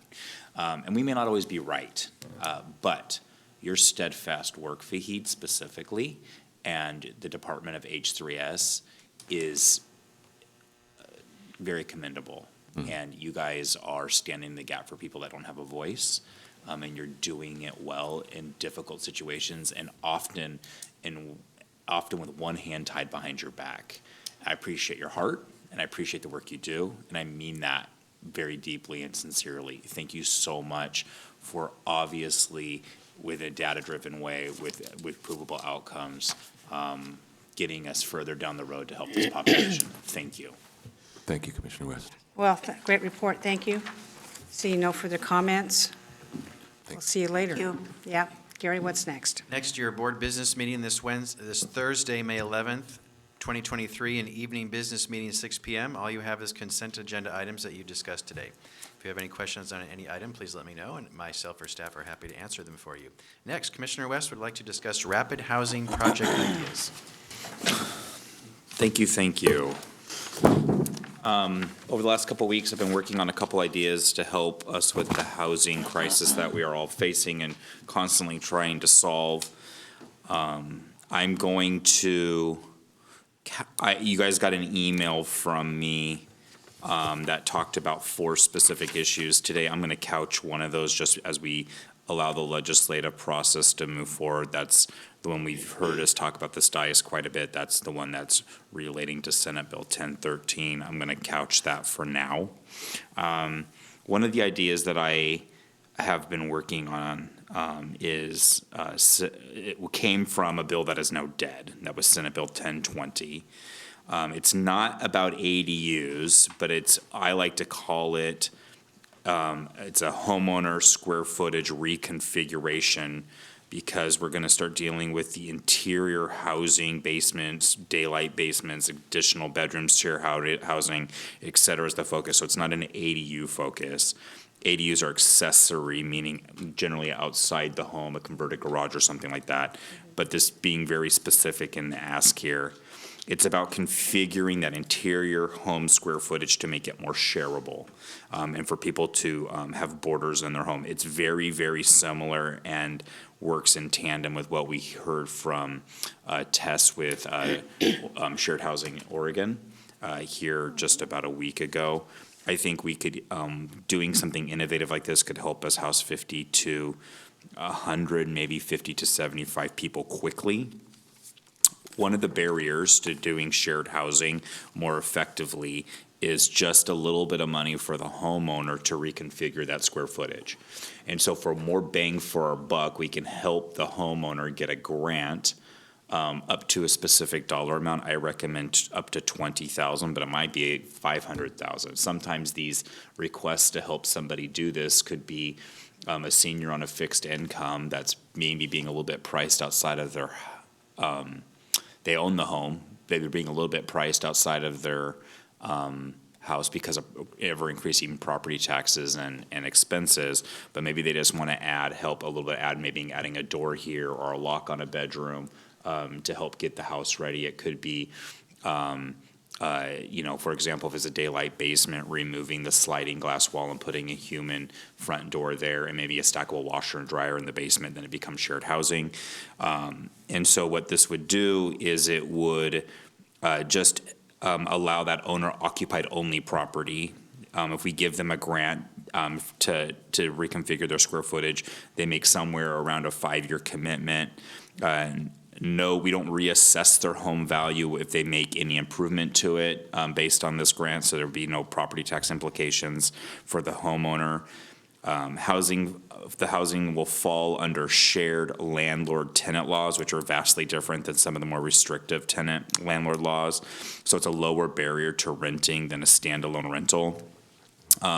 We could fund 50 units at $20,000, up to $20,000. It could be more than 50 units because they may not use a full $20,000 grant. But if they did, it would be $20,000 each. That's a $1 million price tag, plus whatever the administrative costs are. A county could ask cities to waive any permitting costs to help us expedite this housing. The county can identify potential square footage through a county assessor's office. We could look at a size of 4+ bedrooms. We have a lot of big homes in Clackamas County. We could exclude HOA properties and start to reduce the barrier. We can also ask that the rental that is received is when they put it out for rent, that it's below market rate to help with housing costs.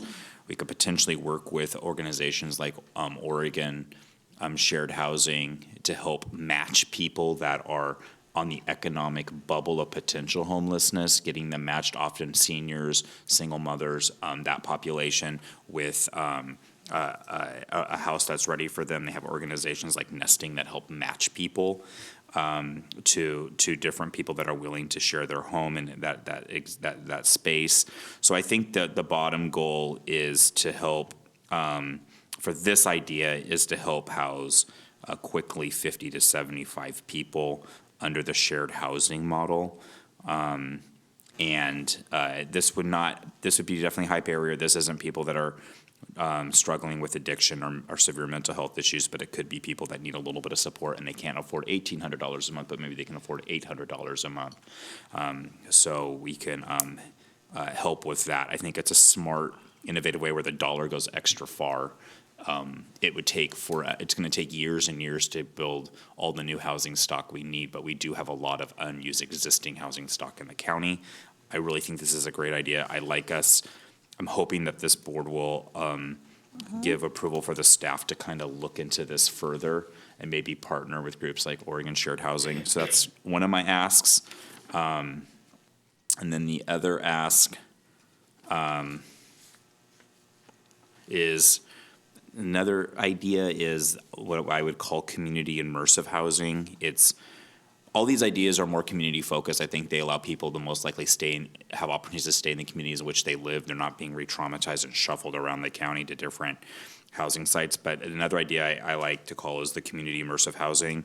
We could potentially house up to 50 people this way.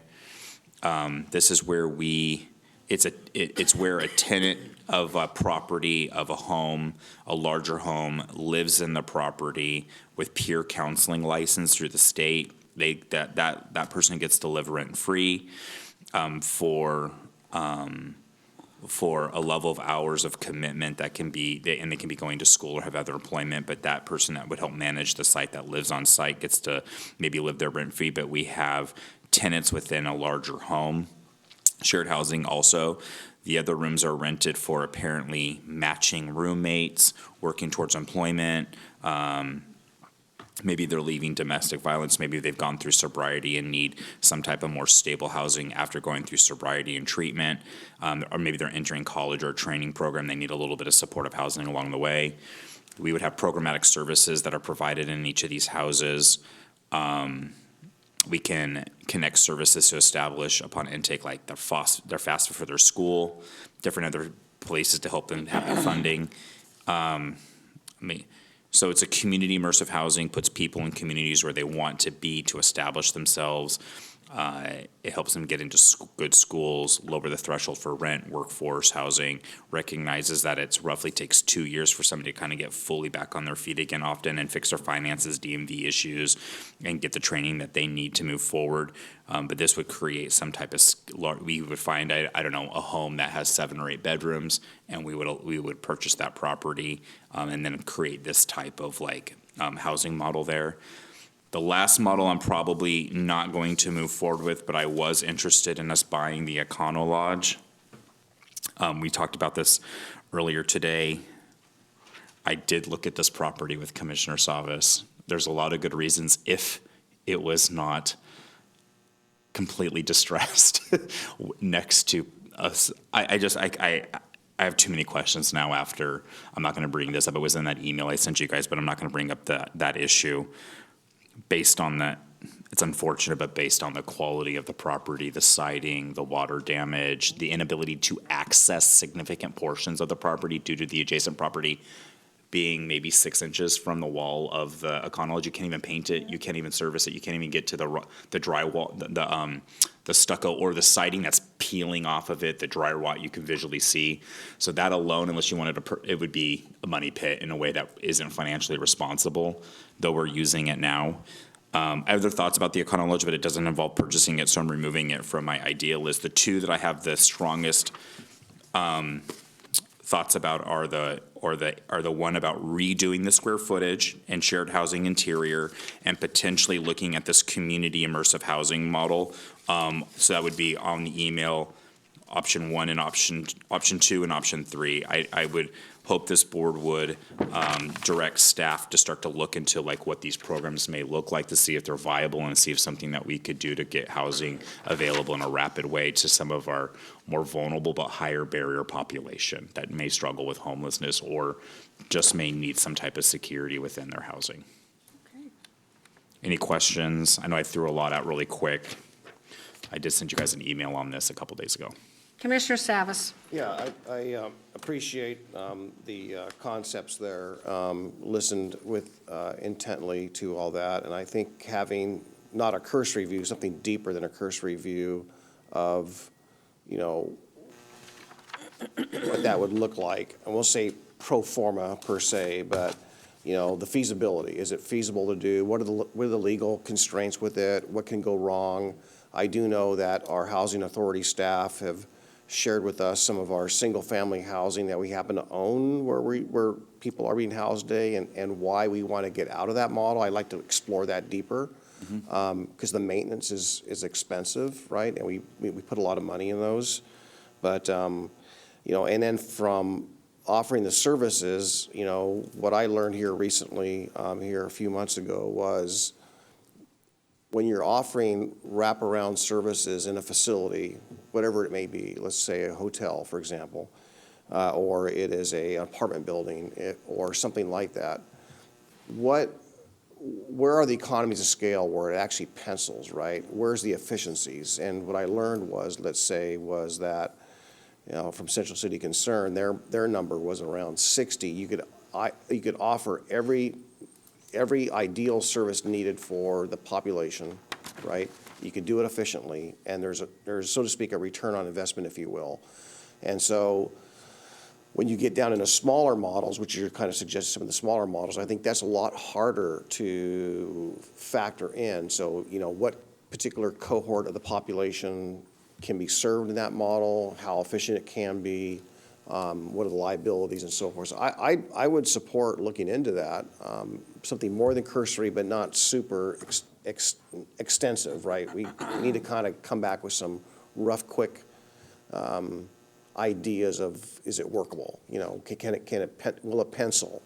And get and there's got to be some other models out there or examples that are maybe similar, you know, in the management piece of it, not necessarily in the structural aspect, that we can actually glean from. So I'm interested. I think I have some answers to those, like theoretically, but, you know, it would be great if I could have the opportunity to work it out with staff with something more substantial to answer that question. But I think I have some initial answers, but I agree. Yeah. And lastly, as far as the econology, you know, I think what we're talking about is some of the ground and structural issues on one part of the building that I don't think was thoroughly examined. So there's other, Ben and I took him for a tour on Thursday, showed him a better ideal site or two or three. Yes. So there's a lot of opportunity out there where our dollars could go a lot farther. Yeah. Commissioner Scholl. Yes, Commissioner West, your ideas are very interesting. One of the options that we have to people in the county is the accessory dwelling units, which can either be detached or attached, and some of those attached ones would require some redoing the interior square footage of the existing house. One thing we might do is to spur ADUs, which I think is a great idea, because they can be built relatively inexpensively. Why? Because they go onto your existing house, your existing septic tank, your existing property tax, okay, your existing SDCs. Maybe we can look at spurring ADU construction through maybe some permitting ideas, reducing costs perhaps. Then we have the Oregon Shared Housing, which we heard of here just last week. They're essentially doing some of the things you talked about. So my concern is if we were to look at a grant for homeowners to reconfigure their square footage, you know, it's not impossible, but the question would be where do those grants come from and how can they be sustained? But anyway, thanks for those ideas. Commissioner Schrader. Yeah, I have, I know that staff kind of has left right now, but it seems to me, if I remember, Gary, that when we were talking about community immersive housing, I think we already have a model at the town center that does that. And we're similar to it. It's with Central City Concern, okay, and it houses people who have the wraparound services there. I remember when Chuck was here, we built it. Do you know the one I'm talking about down there? Chuck who? Chuck, our. Robbins. Oh. That was a long time ago. Yeah, right. Chuck Robbins, who was our housing hack guy. And it seems to me we should take another look at that again, maybe visit it. But they basically have given apartments to people with the wraparound services there.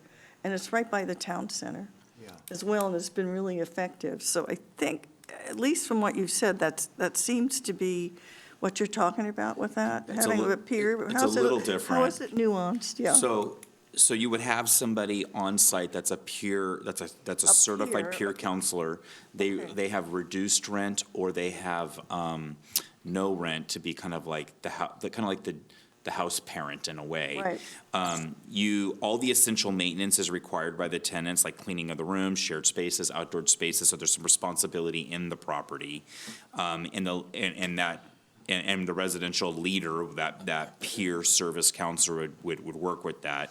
And the scheduled maintenance by the county, but that's paid from the rent dollars. And some of those dollars could just be found by people who pay their rent by, school for housing from the school if they're back in school for the FAFSA, the CCO enrollment, other social services, the VSO officer, if the tenant is a veteran or VA benefit. So matching these people up in kind of the shared housing. So there would be some type of modeling where it could be self-sufficient to keep, to make sure the property is cared for.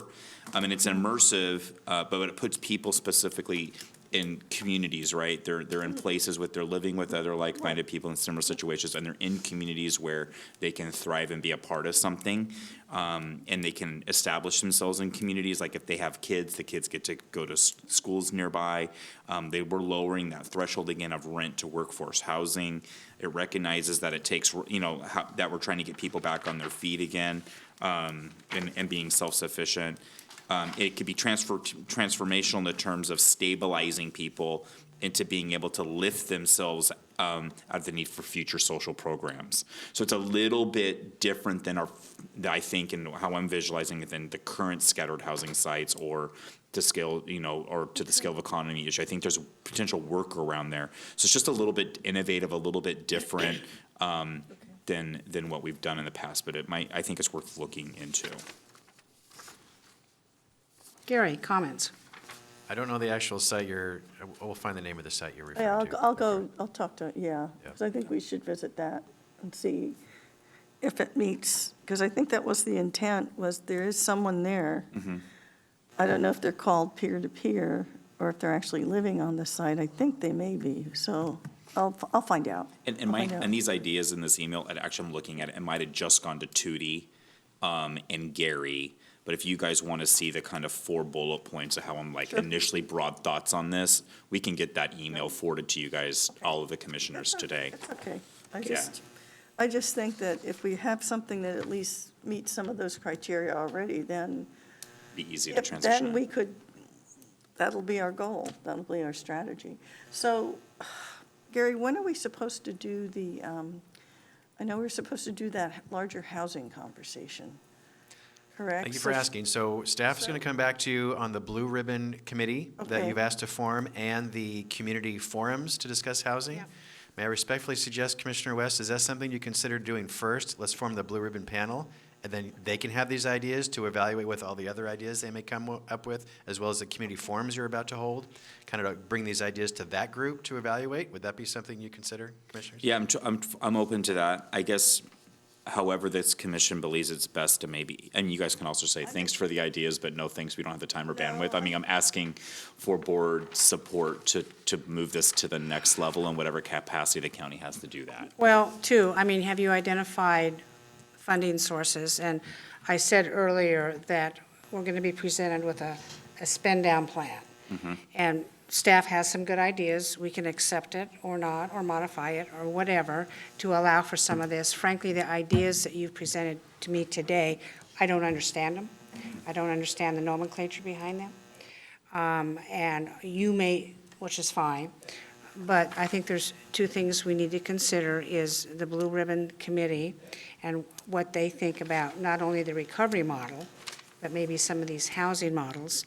And then we take a look at our spend-down plan going forward on that. And Gary, do we have the staff capacity to go into a different direction than what's already been somewhat plotted out? See, I always ask 2 questions, Commissioners. I always identify my funding source first, and then what is it going to take on staff time in order to get these ideas done? And can I piggyback, like Martha said, can I piggyback on something else to get it out the door? So I think that's how we need to look at it. If you want to be successful, I don't think anyone on this board necessarily disagrees with what you want, but I think that's maybe the best way that we start checking off the boxes and identifying exactly what you mean by some of the nomenclature in here.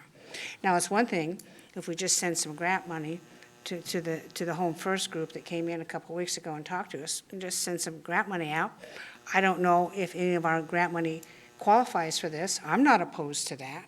I don't want to take on necessarily a whole new program and be responsible for it. But, that's just my opinion. Commissioner Savas? Yeah, well, I'm open, Commissioner West. I try to keep an open mind, and I think Chair Smith's point and other questions that have been raised here are all, valid, of course.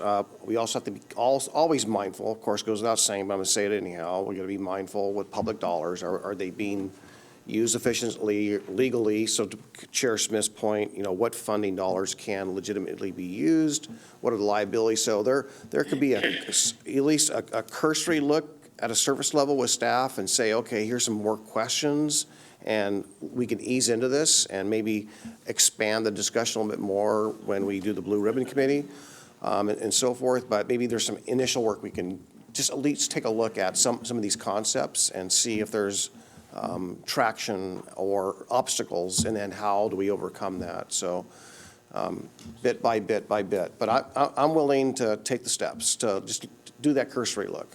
And just for the board's information, I did meet with Rod Cook and Adam Brown once and for a couple hours to help already get this email to the point I have to you today. And then I also met with Adam Brown separately another time to ask additional questions about some of the things you guys have brought up right now, just to be a little bit more prepared. I know we're somewhat limited on time, and I could initially maybe share with the board like some of the thoughts that we've already kind of fleshed out in these meetings, but I didn't want to, I can't direct staff to continue to do more and more of this without the board saying, let's look into it. But some of the responses seemed like there was a pathway for these innovative ideas, and sometimes these innovative ideas is how we set ourselves apart as a county than like what the status quo has been. And I think this is efficient, affordable potential for being just good government and action that's done in a strategic way. But I don't want to overly like sell and push it. I'm excited by these ideas, but I also want the support of my colleagues. So I don't want to overly, I don't know exactly, it's the first time I've really done something like this with you guys. So I don't want to overly, I don't know exactly what my lane is here, but yeah, those are. Gary, Yeah. for next steps? So I'm asking commissioners that, yes, staff is at capacity, you know that, and we have a lot of priorities we're doing on your behalf. I follow your direction. You tell me what you want done. It's not the other way around, although you may feel that way. Staff does not direct you, you direct staff.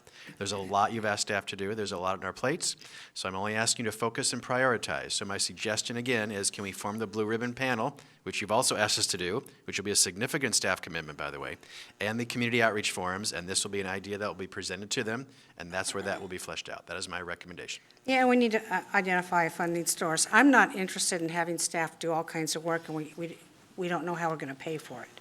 I think that's very inefficient. So like I say, it goes back to my legislative days when I served on Ways and Means.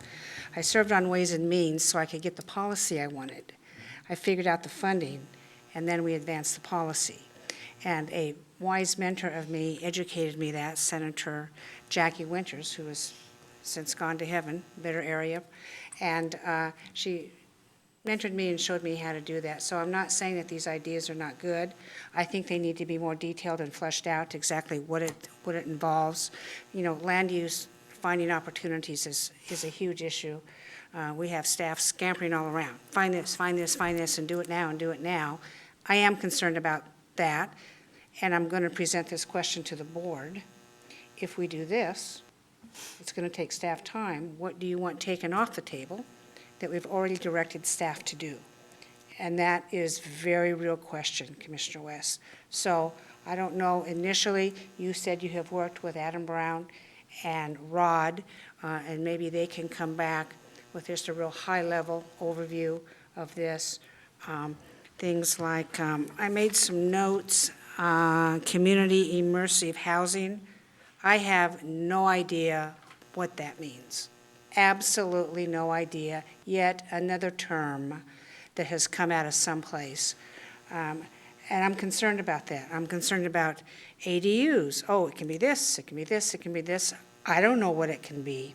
So we are on a good path in establishing our treatment first model that I thought this board, and I thought you wanted to go down that line. And now we're coming in, and it sounds like we may be shifting over here. I just think that we just need to take one step at a time, start one program, finish a program, see if it's successful, and then go on to the next. I think we know what's not going to be acceptable in the community. Turnkey will never be acceptable. I don't believe in Clackamas County or the hotel model from us. So, and I do appreciate you looking at a different model for this, but that's kind of where I'm at on it. Commissioner Schrader. Yeah, actually, I really like this. I do. Because we're not just on Earth now, we're flying to the moon. So let's just see what happens with the Blue Ribbon Committee. This was great. I mean, this is the kind of stuff I like to see, I have to admit. But like I said, I just want to see, I think this middle portion, we already got something that we should take another look at, because I think we've kind of already, and let's see if it's nuanced the way it's nuanced.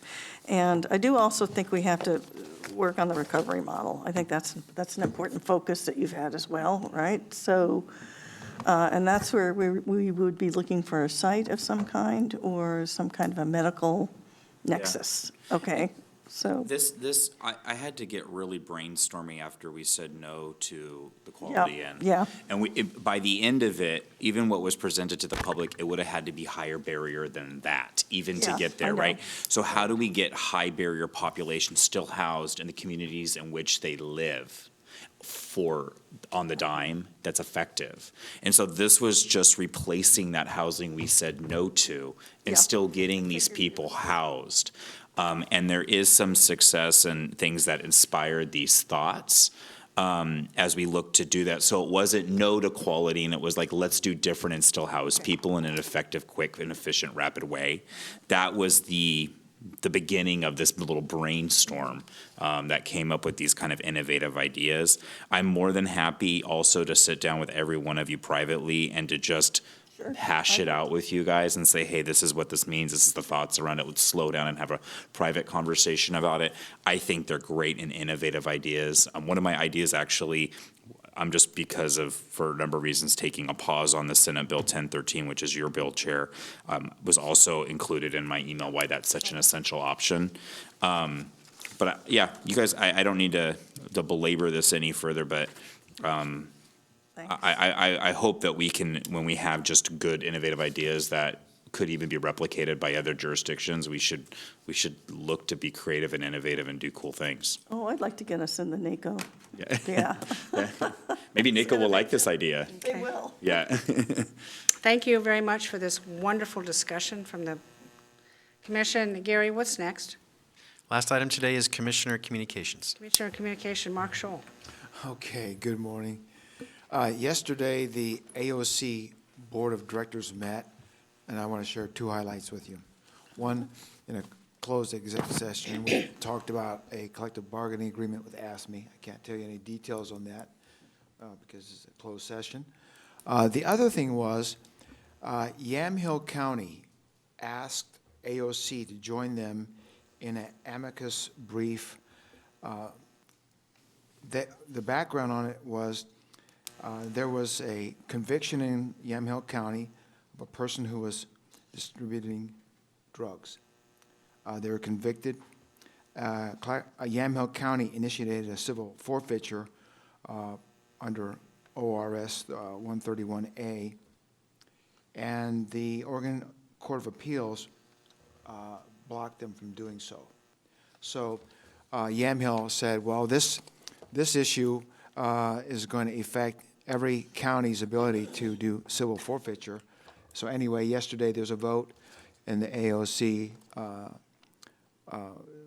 to support that. Wow. Yeah. That's great. And I can send it to you if you Yeah, I'll like. take a look at Yeah, it's that. kind of interesting. Yeah, I'll take a look at that if you would. And then the AOC Legislative Committee met, and the different committees reported hot Yeah. House bills and Senate bills. I won't go over the whole list with you.